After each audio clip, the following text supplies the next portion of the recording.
Bonjour et bienvenue sur Oxitude pour notre Hebdoxitude 340. Nous sommes le 30 novembre au soir.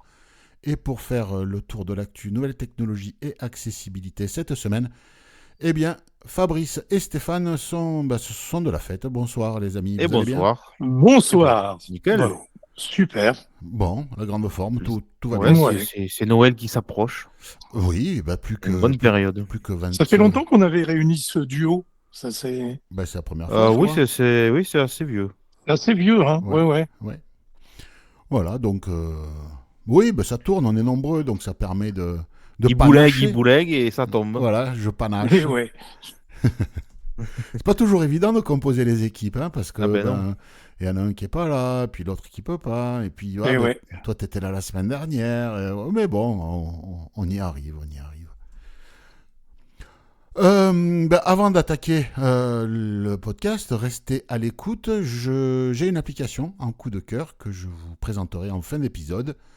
Mais en attendant, Stéphane, je crois que tu es en charge des remerciements de la semaine. Absolument. Alors cette semaine, nous remercions Alain, Jean-Pierre, Pierrick et Sébastien pour leurs informations ou leurs dons. Et si vous, chers auditeurs, vous souhaitez aussi nous envoyer de l'info ou nous soutenir, eh bien, il y a plusieurs solutions.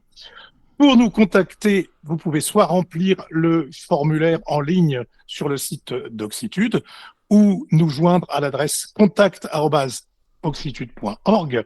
Et pour faire un don sur PayPal, eh bien, utilisez l'adresse courte paypal.me/oxitude. Et enfin, si c'était le Black Friday, là, donc si vous faites un achat sur Amazon, eh bien, vous pouvez acheter sûrement, mais utiliser le lien oxitude.org/Amazon. Nous, on touche un petit pourcentage sur vos achats. Ça ne vous coûte pas plus cher pour autant, mais ça nous aide à financer les activités comme la maintenance des serveurs, les autres. Il n'y a pas que ça à gérer, hein, Philippe, Ouais, mais ça nous aide à financer tout ça. Il y a les licences logicielles, Tout à fait. les abonnements à Google Meet, par exemple, pour la messagerie qu'on utilise là pour la conférence. Par exemple, voilà. Et ça marche bien, ça marche plutôt bien Google Meet au final. Ouais, non, Ça franchement, marche bien, oui. Ouais. En tout cas, oui, un grand merci à tous ceux qui nous ont fait des dons ou donné des infos cette semaine. N'hésitez pas, que ce soit l'un ou l'autre, on prend. On va aller commencer en allant faire, comme d'habitude, un petit tour du côté des applis et du web. Et puis, Fabrice, tu vas ouvrir le bal. Et oui, je vais vous représenter une fonctionnalité qui était présente dans iOS, pardon, il y a quelques années et qui revient. Parce que maintenant, la mode chez Apple, c'est ça, c'est on enlève des fonctions et on vous les remet quelques années plus tard. Et puis surtout, c'est on une vous nouveauté. impose des trucs à la con. Ben oui. Oui. Et donc, on va dévoiler le secret, mais enfin, sous iOS 17.2, donc qui devrait sortir d'ici quelques jours, quelques semaines, on va dire. Avant Noël, quoi. Ouais, voilà, avant Noël. Vous allez pouvoir régler le son des notifications par défaut pour le fameux bruit qu'ils ont changé sous iOS 17 qu'on n'entend pas. Voilà. Eh C'est bien, pas mal, hein. ouais. Franchement. Donc voilà, donc on va pouvoir rechoisir parmi le choix des sonneries Remettre d'iOS. celui qu'il y avait avant iOS 17. Voilà, par défaut, même un autre après. Hein. Ou un autre, tout Je ne sais simplement. pas pourquoi ils sont allés enlever ce réglage. Parce sur qu'il y iOS. a un sound designer qui a voulu poser sa patte là, il dit moi je sais, je vais vous montrer. C'est comme le son de Siri qu'ils ont changé, on l'entend pas dès qu'il y a un peu de bruit. On n'entend plus rien. On n'entend plus rien. Alors là, il s'agit des notifs système apparemment. Hein, pour Oui. Ouais, c'est ça. Hein. Oui, en fait, c'est tout ce qui est envoi d'email, réception de mail, de messages, calendrier, rappel, ça on pouvait le modifier, Oui. on pourra Oui. encore. Hein. Mais là, c'est juste qu'ils ajoutent la notif standard, quoi. Par défaut, voilà. Voilà, quand une appli ne propose pas sa notif personnalisée, c'est celle-là. Voilà. Mais alors, vu que X se sert des notifs, des sons Apple, est-ce qu'on pourra remettre oui, peut-être, parce que si on remet les notifs système par défaut, vu que X les utilise, je pense que ça marchera, ouais. Oui, tout à fait. Oui, c'est toutes les applis qui n'ont pas leur propre son de notification utilisent ce son de notification système par défaut. Ben, ça sera pas un mal d'y revenir, hein, parce que Voilà. le nouveau Ah clip non, sonore, c'est là, clair. on n'entend rien, hein. Bah, le raccourci, bah, pour lequel j'ai fait un petit tuto un pas à pas, le Oui. raccourci pour avoir le batterie faible à 20% puis à 10%, bah là on l'entendra mieux quand on arrive à 20% de batterie. Voilà, Carrément. donc non, c'est bien. Non, C'est ça bien. c'est une belle fonction. C'est dommage d'en venir à dire que c'est une belle fonction parce que c'est un truc tellement basique. Ah oui, c'est Mais bon, ça. Ils ma auraient foi. pas bougé le son, on n'en aurait même pas eu besoin de ce truc-là. Oui. C'est juste qu'ils ont mis un son inaudible, c'est Mm. tout. Enfin, Stéphane, Oui, on va aller voir une petite appli pour nos amis qui sont sur smartphone équipé du système Android. absolument. Je vais vous parler de Tech Freedom, qui est apparemment, je dis apparemment parce que je ne la connais pas, je ne vous le cache pas, qui est une application donc multifonction faite pour les déficients visuels, qui intègre notamment un lecteur de documents compatible avec tous les formats de fichiers connus, PDF, EPUB, TXT, etc. Alors pour pouvoir l'utiliser, ce logiciel, il faut prouver son handicap en envoyant un document qui en atteste, hein, voilà. Et les documents peuvent se lire avec le lecteur d'écran habituel, normalement, généralement TalkBack, hein, sous Android, mais Eleven Lab, je ne sais pas si vous savez ce qu'est Eleven Lab, c'est une société qui fabrique des synthèses vocales et qui a permis récemment à l'utilisateur de faire sa propre synthèse vocale. On en a déjà beaucoup parlé Mais Sauf sur avait fait une Occiput. démo Tout à fait, dans un hebdo. tout à fait, tout à fait. Et donc Eleven Lab a permis d'intégrer gratuitement à l'application ces voix qui sont à l'origine payantes. Alors c'est quand même sympa. Ben, c'est pour Euh, ça qu'il faut justifier de son handicap, en fait. oui. Voilà. Et alors, ce sont des voix de qualité qui vont recourir à l'intelligence artificielle. Et pour lire un document, eh ben, on valide sur un bouton. Et par contre, Philippe, ça va pas te plaire. Le document est converti en audio en ligne sur les serveurs. Ah ben Et, oui, non, mais ça, ça... oui. Ben, Et c'est pas que ça ensuite, va pas me plaire, c'est que quand on... Il faudra pas mettre des choses Faire attention, personnelles, ouais. quoi, c'est ouais, tout. c'est ça. Il faudra mettre des trucs basiques, voilà, des pubs pour Picard que tu reçois dans ta boîte à lettres, et puis c'est tout, quoi. Oh, Voilà. remarque, c'est bon les escargots. Et ensuite, le document va être sauvegardé localement dans un fichier que vous pourrez naturellement réutiliser. Et la lecture va commencer. Voilà. Voilà, donc bah, écoutez, il y a le lien vers l'article, et il y aura le lien dans l'article, le lien vers le Play Store pour installer l'appli, si vous voulez la tester. Après tout, voilà, hein, ça vous permettra d'écouter des documents avec des synthèses de haute qualité, très très expressives, donc pourquoi pas. Pourquoi pas. C'est bien, c'est vrai. Moi, je vais vous parler de l'application Google Drive pour iOS. Donc Google Drive, c'est le système de stockage cloud de Google, donc stockage dans le nuage de Google. Et il y avait une fonctionnalité manquante par rapport à ses concurrents que peuvent être Dropbox, oui, c'est OneDrive, Oui, OneDrive, ouais. de Microsoft, je m'en sers Ouais. tellement pas de ce truc-là, que ce soit d'autres types d'applications, eh bien on peut scanner des documents directement depuis l'application Dropbox ou OneDrive avec la caméra avec l'appareil photo de l'iPhone. Enfin, oui, on peut faire des captures, des photos, donc une fonction de scan. Et là, eh bien, Google Drive l'a déployé cette semaine dans sa dernière mise à jour. Si vous voulez faire des scans de documents, vous pouvez le faire. Donc, il faut aller, une fois que vous êtes dans Google Drive, vous allez sur le bouton Créer. Vous avez un menu qui s'ouvre. Là, vous choisissez Scanner. Va vous demander l'accès à l'appareil photo. Vous autorisez. Et là, après, vous allez avoir... Alors, c'est en automatique au niveau de la prise de vue. Donc ça, désactivez-le peut-être tout de suite, parce que moi, juste pour faire un truc, il m'a fait il a scanné 6 pages, 6 fois la même. Oh, la vache. Ah Mais oui. bon, c'est pas grave, hein, parce qu'il il propose une prise de vue automatique dès que c'est cadré. Ce qui est pas mal. Ouais. Ça, c'est pas mal. Bah, en fait, l'application Google Drive utilise le module de numérisation d'Apple, fourni par Apple dans iOS aux développeurs. Ils se sont pas enquiquinés à redévelopper un truc à eux. C'est là, on le prend, ça marche bien. Ok. Et il y a une aide au cadrage. VoiceOver vous propose de déplacer l'appareil photo plus bas, déplacer l'appareil photo à gauche, etc. Ce qui pour nous C'est est sympa, bien. ça. Ouais, ça c'est bien. Ben, ça, c'est les fonctionnalités du module Apple hein, Ouais. que Google a intégré. Et après, oui, il fait également du multidocument. Donc si vous avez 6 pages à scanner, pas 6 fois la même, mais 6 pages différentes, vous pouvez le faire soit en mode automatique, et puis ben voilà, soit une fois que vous avez cadré, ben, prendre une photo, clac, vous passez à la page suivante, dès que c'est cadré, hop, hop, hop, hop, et voilà. Par contre, il n'y a pas de module d'OCR, hein, c'est vraiment un scanner. D'accord. Voilà, vous pouvez pas faire de la reconnaissance de texte. Hein. C'est une photocopieuse numérique en fait, hein, sauf que Oui, voilà, Ouais. c'est ça. Sauf qu'au lieu d'imprimer, ben, c'est le stock. Mais bon, vous pouvez imprimer aussi. Si vous avez une imprimante réseau sur le même réseau que l'iPhone, ben, vous pouvez envoyer par AirPlay aussi. Hein, ça, c'est pas interdit.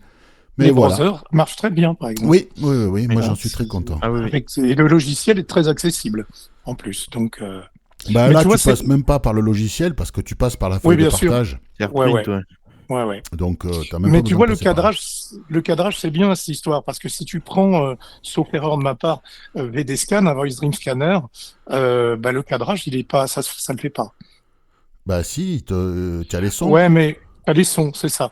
Oui, tout à fait. Tu as les sons, et donc plus c'est aigu, moins c'est bon. Et quand ça arrête de sonner, c'est bon.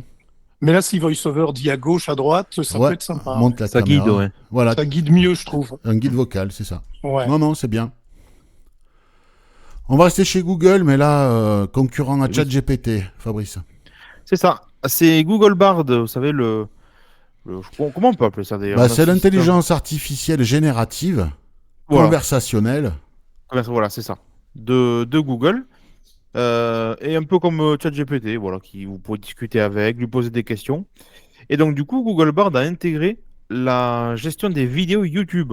Et donc, en fait, vous lui fournissez le lien d'une vidéo et vous pouvez ensuite lui poser des questions. Et alors, du coup, dans l'exemple qui est donné, c'est-à-dire que par exemple, vous regardez une vidéo de quelqu'un qui fait une recette de cuisine, eh bien, vous pouvez lui demander, par exemple, quel ustensile il a utilisé, combien Ouais. d'œufs il a pris, par exemple. Voilà. Ou si vous avez une vidéo de voyage, vous pouvez lui demander dans quel pays ça se situe. Voilà. C'est en fait, ça vous permet d'aller extraire tout un tas d'informations De d'une pas vidéo regarder les YouTube vidéos, sans les regarder. Et c'est là que les créateurs de contenu vont. vont péter un câble. Ouais. Ouais. Parce Ah, que c'est bien, ça. j'avoue que ça a l'air quand même très Ouais. Ouais. puissant. Hein. Ouais. Ben, quand on voit ce que ChatGPT fait avec Be My AI, Oui, c'est clair. là, ça va être la même chose, mais dans une vidéo, quoi. C'est clair. Et vous savez si, parce que j'ai pas regardé, si l'appli Google Bard, elle existe pour iOS comme ChatGPT Alors, moi, pour les- moi, je m'en suis servi, mais sur le navigateur, sur l'ordinateur. Ah ouais. Voilà, Ouais, moi, en pareil. fait, tu cherches, tu vas sur ton moteur de recherche préféré, tu tapes Google Mhm. Bard, B-A-R-D. Ouais. Là, tu vas tomber sur le résultat de recherche, tu cliques, et puis tu te connectes à ton compte Google. Et là, tu as un champ d'édition, et puis c'est la zone où tu parles, et au-dessus, tu as les résultats du chat, quoi. C'est comme un Ouais, chat, ouais, en ouais. fait. C'est un chat. Ouais. Voilà. Non, mais Et ça serait effectivement, bien je si. pense pas qu'il y ait d'application native. Ouais. Je crois pas, hein. Je crois Alors, pas. je pense qu'ils l'intégreront à terme, très probablement, hein, à l'application Google sur iPhone. Oui, Ouais. je crois, ouais. Ça sera comme ça, quoi. J'imagine, hein. Je peux me tromper. Non, Hein, ça mais- marche bien aussi. Alors, je trouve que les textes générés sont de moins bonne qualité que ChatGPT. Mm. Mais après, des fois, ça permet d'avoir un texte alternatif. C'est pas mal. Chacun y va avec ses petites fonctionnalités. C'est ça. Stéphane, tu vas nous parler d'un problème avec narrateur sur Windows 11 Oui, il et mettre en s'agit. garde les auditeurs qui seraient susceptibles de faire une manip qui pourrait les confronter à ce problème. Et notamment les techniciens comme nous, parce que moi je me sers beaucoup de ça. Donc il s'agit d'un bug sous Windows 11 avec la dernière version de Windows 11, c'est-à-dire la version 23H2. En fait, ça concerne les installations de Windows à partir de zéro. C'est quoi une installation à partir de zéro? C'est que votre PC, il n'y a rien dessus et que vous prenez une image qu'on appelle ISO ou un support physique pour installer Windows. Eh bien, le narrateur, quand vous l'activez, ne fonctionne pas, en fait. Il s'active bien, mais il ne parle pas. Donc, si vous voulez installer Windows à partir de zéro de cette manière, ben, vous ne pourrez pas le faire. C'est Par ballot, ça. contre, ça, c'est un peu exactement. Par contre, si vous mettez à jour votre Windows à partir de Windows Update, donc à partir d'une ancienne version de Windows, ça va bien fonctionner. Il faut aussi noter qu'une fois Windows mis à jour vers la version 23 H2, votre narrateur fonctionnera normalement. Alors Microsoft a bien identifié le bug et ils vont ressortir une nouvelle version 23 H2 avec le bug corrigé dans quelques temps. Bon. Donc, si vous avez Faites l'intention attention. d'installer à partir de zéro, méfie, comme on dit. Ouais. Voilà. Image Describer, c'est une extension pour Google Chrome, le navigateur web de chez Google, qui s'appelle Google Chrome, mais ses dérivés peuvent supporter cette extension. Je l'ai testé sur Brave, mais ça va marcher sur Microsoft Edge et sur les autres navigateurs basés sur Chromium qu'on ne connaît pas forcément. Donc en fait, c'est une extension basique qu'on installe. Il y a le lien, donc vous collez le lien dans la barre d'adresse de votre navigateur basé sur Chrome. Là, il va vous amener directement sur la page de la boutique, du store de plugins, d'extensions. Vous l'installez. Et qu'est-ce qui se passe? Eh bien, quand vous avez une image sur une page web, vous faites un clic droit, menu, voilà, ça va déployer un menu. Et là, vous aurez Image Describer avec un sous-menu pour démarrer la description. Alors, ça parle anglais pour l'instant, mais la description est pas mal détaillée. Donc, alors ça parle pas très vite. Ça utilise la voix système par défaut. Ça n'utilise pas la voix de VoiceOver sur Mac. Je pense que ça doit être à peu près la même chose sur Windows. Voilà, ça marche, c'est là. Ça peut être intéressant. Ça le sera plus quand ça parlera français. Mais c'est déjà là. Voilà, je sais pas. Je crois, Stéphane, tu utilises Google Chrome, toi? Moi, j'utilise Google Chrome avec la description d'image, mais comme on disait l'autre jour, je suppose que si cette extension est née, c'est que la description d'image va être peut-être plus détaillée. Oui, voilà. Alors après, il faut voir si Google propose à terme la description d'image de Bard directement dans son navigateur. Ah oui. Et là, tu aurais directement l'équivalent de Be My AI dans le navigateur. Voilà. Par exemple. Et ça serait bien, ça. Voilà. Voilà. Donc, bon, à suivre. En tout cas, c'est là. Donc, voilà. Fabrice, on va aller faire un petit tour du côté opérateur télécom. C'est ça. Chez Orange, donc, alors, quelques indices, mais on a Orange Pologne qui est en train de sortir le décodeur télé avec Android TV 12. Donc, cela laisse présager que ce genre d'appareil pourrait arriver en France début 2024. Donc, c'est quand même tout proche. Et ça permettrait quand même du coup de rendre accessibles les décodeurs télé Orange de manière native grâce à Tollback directement sur Android TV 12. Donc, oui, faut-il encore qu'ils développent leur application Orange Télé accessible Tollback, quoi. Effectivement. Voilà. Mais bon, ça, après, voilà, c'est de l'espoir. Mais en tout cas, par rapport à ce qu'il y a aujourd'hui, les fonctions du décodeur sera accessible. Ouais. Donc ça, c'est plutôt une bonne nouvelle. Faut voir à partir de quand ils vont sortir ça. Voilà, je verrai qui est chez Orange dans l'équipe pour demander à tester éventuellement. Parce que l'appli Orange TV sur iOS, elle est comment aujourd'hui? C'est propre ou pas? Je crois qu'elle était accessible, mais moi je suis plus chez Orange depuis. Moi non plus. Depuis 1 an et demi, donc je pourrais pas te dire. Et puis même, je regardais pas la télé. Ouais. Voilà. Parce que c'est vrai qu'il y a des opérateurs qui ont essayé de jouer le jeu, mais il y en a d'autres qui ont rien fait. Donc, Orange n'a rien fait, hein. Ouais. Oui, donc si c'est accessible, ça doit être encore du pur hasard, quoi. Enfin, l'application Orange, je crois qu'ils avaient travaillé à minima à une époque sur l'accessibilité, mais en tout cas sur leur boîtier télé, non, ils ont jamais rien fait. Ah oui, non, ce boîtier, ça, ils ont jamais rien eu à foutre, hein. Jamais. Donc voilà, écoutez, on espère que début d'année 2024, ça puisse arriver en France.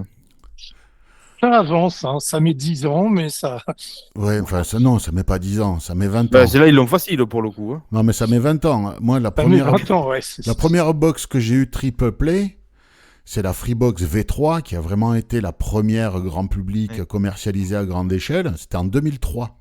Oui, Et ça fait 20 ans qu'on a du triple play, qu'on a la télé sur la DSL au départ et la fibre maintenant. tout à fait. Y a qui est nativement accessible tout de suite? Ben, y a pas grand monde, hein. Et non. Voilà, donc... La V3, c'était cette grande qui ressemblait à un magnétoscope ou Ouais, avec le ouais, Péritel à c'est l'arrière. ça, Oui, c'est oui, oui, il y ça, avait ouais, du ouais, Enfin, il y avait du Péritel jusqu'à la HD aussi quand même, hein. ouais, Oui, ouais, tout à ouais. fait. Moi, j'ai eu Ouais, la elle V3, la était HD, la Révolution. Même la Révolution, il y avait du Péritel derrière. le Je me souviens pas. Bah, player, oui, oui, mais le pas player, la. bien sûr. Oui, on est d'accord. Alors, la V3, il y avait qu'un seul boîtier qui faisait tout. Et oui, ça faisait C'est tout. ça. Voilà. Mais il était énorme, je crois. Il Non, il était, n'était pas. Oh, Non, pas non, tant non. que ça, hein. Non, non, oh, non. ça ressemblait à un magnétoscope. Non, il était Ou assez alors, plat. Il était assez plat. Ouais, c'était plat, non, c'était propre, franchement, en termes Ouais. de taille, hein. Ouais, ouais. alors c'était la V2. Ça ressemblait à un tuner, vous savez, Alors, les moi, je l'ai tuners. pas connu la V2 Ah, pour le coup, c'était la mais V2 alors. Ouais, C'était ouais. ou la HD Mimo. Enfin bon, c'est pas bien grave. Ouais, ouais, mais ça me rappelle Mm. des souvenirs, tout ça. ouais. Stéphane, tiens, tu vas Bah garder tiens. la parole. On va reparler de Google et de course à pied. On a déjà parlé de Oui, ce on vous en projet. avait. C'est un projet qui s'appelle Guideline qu'on avait évoqué dans l'Hebdoxitude 270, donc c'est pas tout jeune. C'est quoi, pour rappel? Guideline, c'est un projet qui va viser à améliorer l'indépendance des marcheurs et des coureurs à pied aveugles. Il va utiliser les téléphones Google Pixel sur lesquels on va implémenter du machine learning afin de rendre les personnes indépendantes. Alors, comment ça va se passer? Le téléphone est fixé sur les hanches. On va combiner de l'audio, de la réalité augmentée et de la détection d'obstacles avec, il y a sur le chemin, sur le parcours, il y a un trait qui est peint et qui va servir de repère pour tout ça. Euh, le À fait savoir de... que, Oui, pour un marathon officiel, donc qui peut être sujet à record, hein, un record homologué, il y a une ligne qui est tracée au sol, hein, pour marquer vraiment si si tu cours sur cette ligne sans dépasser, tu feras vraiment les 42 km et quelques. Parce que si tu prends un virage à l'extérieur, à l'intérieur, machin, tu peux faire un peu plus que les 42 km officiels. Donc la ligne oui, pour les marathons et les courses officielles existe déjà. Il n'y a pas besoin de... Voilà. ok. Euh, alors, ce projet va être rendu open source. Pour ceux qui ne savent pas, le fait de rendre une application, un projet open source, eh bien, ça signifie qu'on va permettre d'accéder au code, c'est-à-dire la programmation, le code de programmation de l'application, et donc permettre aux développeurs indépendants d'ajouter leurs touches, de sortir des versions différentes. Vous savez, c'est un peu comme Soundscape qui a été rendu Open source, open pareil. source par Microsoft. Voilà. Donc ça peut laisser présager Des de trucs belles sympas choses, des trucs, voilà, ouais, pour les gens qui courent sur des parcours marqués. tout à Parce que fait. voilà, la limite de ce genre de truc, c'est si tu fais un cross dans la campagne, c'est mort, hein. Tu oublies. Il n'y aura, Et pas oui, de, il y aura pas de marquage au et sol, oui, hein. Mais bon, écoute, comme je te disais, un marathon ou un semi-marathon officiel qui peut impliquer un record, il faut que la distance soit matérialisée au sol pour les coureurs. Mhm. Donc, je pense que ils avaient fait cet outil pour le marathon de New York à l'époque Google, et donc c'est pas Google qui a tracé la ligne au sol, hein. Elle était là, hein. Et eux, Ouais, ouais. et eux, ils ont utilisé ça. Voilà. Dans le reste de l'actu, alors on va commencer par une mauvaise nouvelle. C'était en 2021, je crois, enfin en tout cas il y a quelques temps. La société Coena avait réagi sur Twitter à un tweet de la société Facility. La société Facility, pour rappel, est une société qui développe des surcouches pour les sites web avec la prétention de les rendre accessibles avec ces surcouches logicielles. Et Coena avait interpellé publiquement la société Facility en expliquant que non, ça ne rend pas les sites accessibles. Facility avait demandé à Coena de supprimer les tweets, faute de quoi ça partira en justice. Coena a refusé d'enlever ces tweets. Et donc Coena a été condamné. En première instance, ils ont donc supprimé les tweets. Mais ils veulent faire appel. Et donc, là, dans le tweet que j'ai mis en copie de l'article, il est précisé qu'ils vont voir pour mettre les attendus du jugement en ligne et également une cagnotte pour les frais d'avocat pour leur appel. Et je pense qu'il faudra abonder dans cette cagnotte parce que c'est un sujet très important. Oui. Parce que des outils comme ce que propose Facility, ça peut être utile pour certains types de malvoyance, mais ça rend pas un site accessible. Moi, je suis Ça désolé. veut du mercurochrome sur une jambe de bois. Moi, je suis désolé. Je suis tombé sur un site l'autre jour. J'étais paumé dessus, j'y comprenais rien. Et je suis tombé sur le truc Facility. Je me dis, merde. Parce que moi, je les connais pas, les sites qui sont équipés, quoi. Je suis tombé là-dessus, je me dis, ah ouais, d'accord. Alors peut-être qu'un site pour des malvoyants... Ça peut éventuellement améliorer. Mais la prétention de dire que ça le rend accessible, c'est quand même poussé. Non. Mais bon, voilà. Donc écoutez, c'est pas une bonne nouvelle. C'est du plâtre qu'on met par-dessus. C'est tout. On verra. Mais bon, on va voir. Là, moi, j'ai le compte de Coena sur mon compte de veille, donc ça permet de voir un peu ce qu'il en est, et puis on vous tiendra au courant. Oui. Le jour où ils ouvrent une cagnotte, eh bien on en reparlera ici, parce que c'est un sujet qui nous touche tous. Là, c'est Coena qui a été pris à partie pour le coup, mais ça aurait pu être n'importe quelle autre boîte qui travaille dans l'accessibilité numérique, parce que Coena travaille dans l'accessibilité numérique. Ce sont des spécialistes et des experts. Donc, il faudra les aider le moment venu et on vous le signalera. Fabrice, tu vas prendre le métro à Paris ? Oui. On en parlait de Paris cet après-midi, tous les deux. Oui, tout à fait. Ce matin, pardon. Oui, ce matin, c'est ça. Je te disais quoi de Paris déjà que... Non. Non, c'est mieux que je dise pas. Non, c'est mieux que tu dises pas. Et donc, du coup, ça y est, les tickets de métro vont être disponibles sur les montres Samsung, les Galaxy Watch. Alors, pour l'instant, c'est en bêta. Vous pouvez pas vous que les inscrire. Tickets, l'abonnement. Tout à fait. Comment c'est la carte? Comment elle s'appelle cet abonnement? C'est la carte. Non. Navigo, le pass Navigo. Navigo, voilà, c'est ça, le pass Navigo. Effectivement, aujourd'hui, alors il n'y avait que les smartphones Android qui pouvaient scanner les tickets. Maintenant arrivent les montres Samsung Galaxy Watch. Et on sait que début 2024, en théorie, il y aura également les iPhones et les Apple Watch. Donc voilà, ça va. Je pense qu'effectivement, une Apple Watch ou une Galaxy Watch sera moins dangereux à utiliser que de sortir son téléphone pour le passer sur la machine. Pour le passer, c'est clair. Ouais. Ah, mais ça c'est clair. Pour moi, ce truc-là ne peut fonctionner qu'avec une montre, pour le coup. Ah oui, parce que... Ou alors, déjà, pour la piquer, ça sera plus compliqué. Ou alors, il faut être armé et entraîné, quoi. Oui, c'est ça. C'est ça. Donc, en tout cas, si vous avez une Galaxy Watch, je ne sais pas s'il y a beaucoup de gens dans le monde accessible qui en ont une, mais bon, si vous en avez une, vous pouvez vous inscrire à la fonction bêta.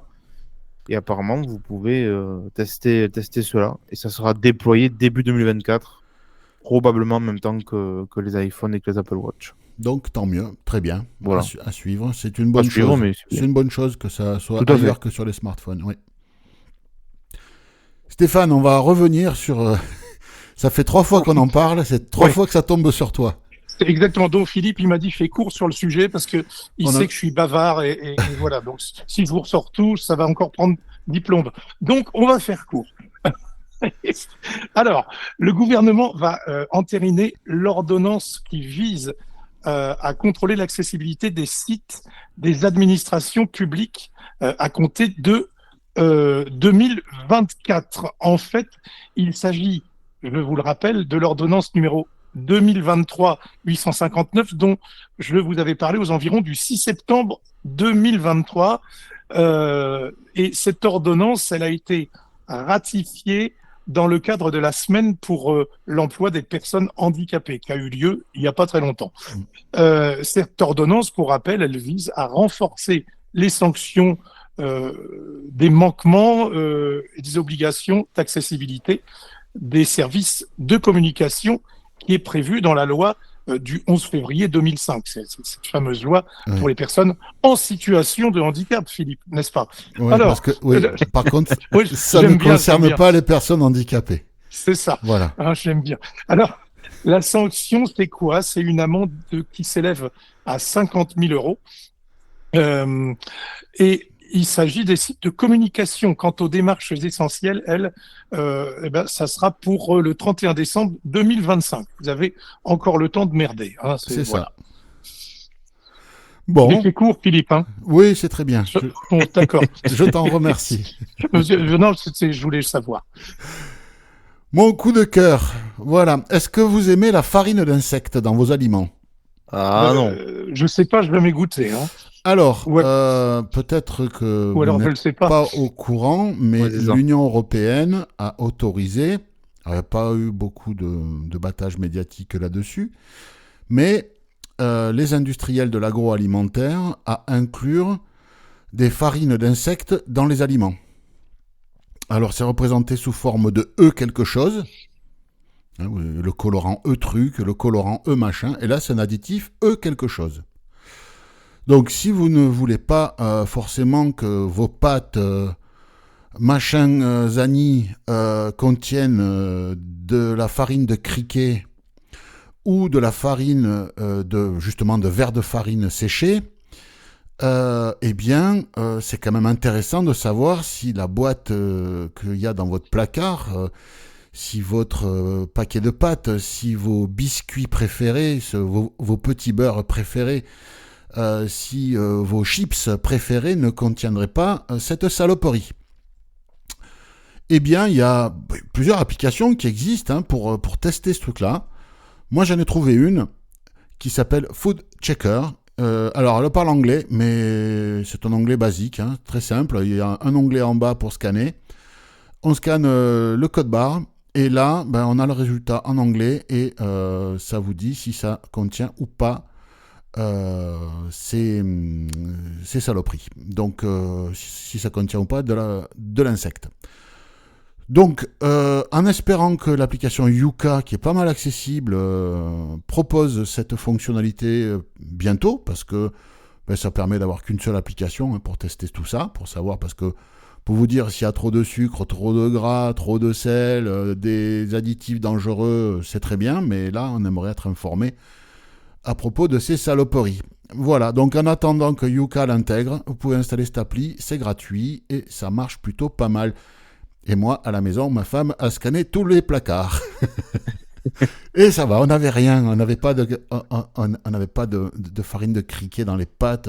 Après, je pense que c'est peut-être encore un peu tôt pour qu'il y en ait beaucoup dans les rayons, mais ça va arriver. Oui, mais ça va arriver, donc il vaut mieux prévenir, et voilà. Donc, voilà, mais après... Bon, après, il y en a, ça peut les exciter de bouffer des insectes, mais bon, moi non. Pour l'apéro. Voilà. Ouais. Voilà. Je leur laisse. Voilà. Nous, on va continuer avec les olives cassées. Et les cacahuètes, les noix de cajou. Voilà. Donc, écoutez, n'hésitez pas à l'installer. Je vous ai mis le lien App Store dans la page de ce podcast. Vous pouvez installer l'appli, et puis voilà. Quoi de beau prévu ce week-end, Fabrice et Stéphane? Écoute, moi, ça sera le sapin de Noël. Ah oui, c'est l'époque, oui, c'est vrai. Oui. Moi, j'invite une amie samedi soir, et puis voilà. Bon. Oula. Oui. Bon, super. Mais oui, il y a longtemps que je l'ai pas vue, alors bon. Ouais. Alors bon. Alors bon. Voilà. Ok, écoutez. Et toi, Philippe? Moi, dimanche, dans un village à côté, il y a un spectacle, donc on va y aller. Voilà, non, tranquillou, rien d'extraordinaire. Voilà. Bon, écoutez, merci de m'avoir accompagné. On se voit bientôt sur Oxitude. Portez-vous bien et à bientôt. Ciao, ciao. Salut. Salut!